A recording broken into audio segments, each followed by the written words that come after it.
أعوذ بالله من الشيطان الرجيم. بسم الله الرحمن الرحيم. اعلموا أنما الحياة الدنيا لعب ولهو وزينة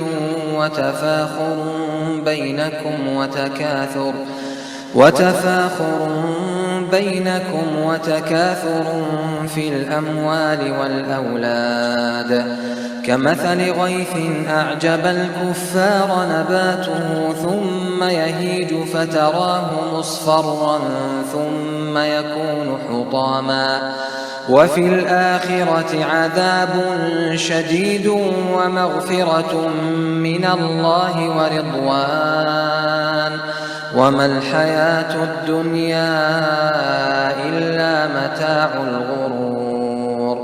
سابقوا إلى مغفرة من ربكم وجنة عرضها كعرض السماء والأرض أعدت للذين آمنوا بالله ورسله ذلك فضل الله يؤتيه من يشاء والله ذو الفضل العظيم.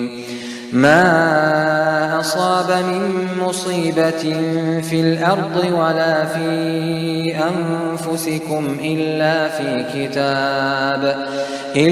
في كتاب من قبل أن نبرأها إن ذلك على الله يسير. لكي لا تأسوا على ما فاتكم ولا تفرحوا بما آتاكم والله لا يحب كل مختال فخور.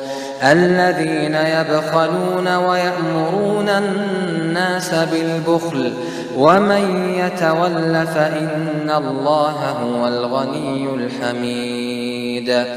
لقد أرسلنا رسلنا بالبينات وأنزلنا معهم الكتاب والميزان ليقوم الناس بالقسط وأنزلنا الحديد فيه بأس شديد ومنافع للناس وليعلم الله من ينصره ورسله بالغيب إن الله قوي عزيز.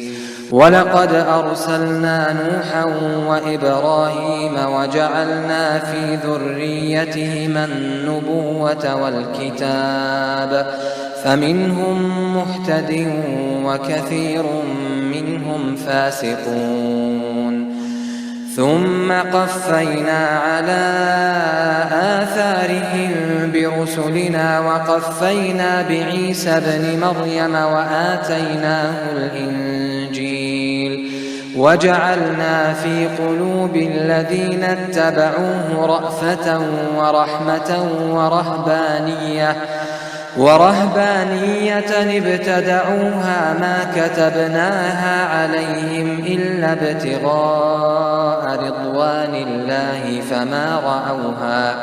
فما رعوها حق رعايتها فآتينا الذين آمنوا منهم أجرهم وكثير منهم فاسقون.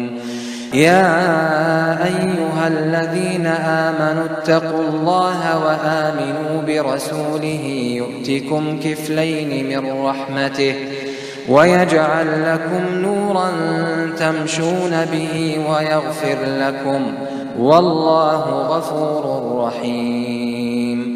لئلا يعلم أهل الكتاب ألا يقدرون على شيء من فضل الله وأن الفضل بيد الله يؤتيه من يشاء والله ذو الفضل العظيم.